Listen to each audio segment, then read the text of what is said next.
वक्त की बड़ी खबर सामने आ रही है। इस्लामाबाद से ये खबर आप तक पहुंचा रहे हैं। आपको बता दें कि भारत के हाई कमीशन के बाहर हंगामा देखने को मिला। भीड़ ने भारत मुखालिफ नारेबाजी की है। हाई कमीशन के दफ्तर में तोड़फोड़ की गई है। मुजाहिरीन ने गेट तोड़ने तक की कोशिश की। इस वक्त की अहम जानकारी आप तक पहुंचा रहे हैं इस्लामाबाद से। आपको बता दें कि इस्लामाबाद में इस वक्त तोड़फोड़ देखने को मिली। भारत हाई कमीशन के बाहर यह हंगामा किया जा रहा है। दोनों मुल्कों के बीच कशीदगी इस वक्त बढ़ती हुई दिखाई दे रही है। जब भारत ने बैन लगाने का फैसला किया, वाटर ट्रीटी को रोकने का फैसला किया, उस पर बैन लगाया है, तो पाकिस्तान भी इसकी मुखालफत में अब उतर आया है। पाकिस्तान के नायब वजीर आजम ने भारत पर बैन लगाने का फैसला किया। प्रेस कॉन्फ्रेंस में कहा गया कि एयर स्पेस बंद कर दिया जाएगा, अटारी बॉर्डर हम बंद कर देंगे, भारत के साथ कारोबार बंद कर दिया जाएगा। भारत ने पानी बंद किया है, इसका मतलब सीधे तौर पर जंग है, एलानिया जंग यहां पर बताई जा रही है। और अब भीड़ ने भारत मुखालिफ नारेबाजी की। इस वक्त की अहम जानकारी हम आप तक पहुंचा रहे हैं।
इस वक्त की अहम जानकारी आप तक पहुंचा रहे हैं। आपको बता दें कि इस्लामाबाद में बड़ा एहतजाजी मुजाहरा हुआ है।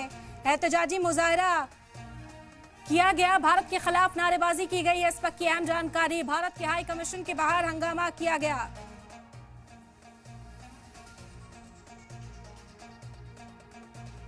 इस वक्त की बड़ी जानकारी आप तक पहुंचा रहे हैं। हाई कमीशन के दफ्तर में तोड़फोड़ तक की गई है। गुस्साई भीड़ ने भारत हाई कमीशन में तोड़फोड़ की है। मुजाहिरीन ने गेट तोड़ने की कोशिश की है।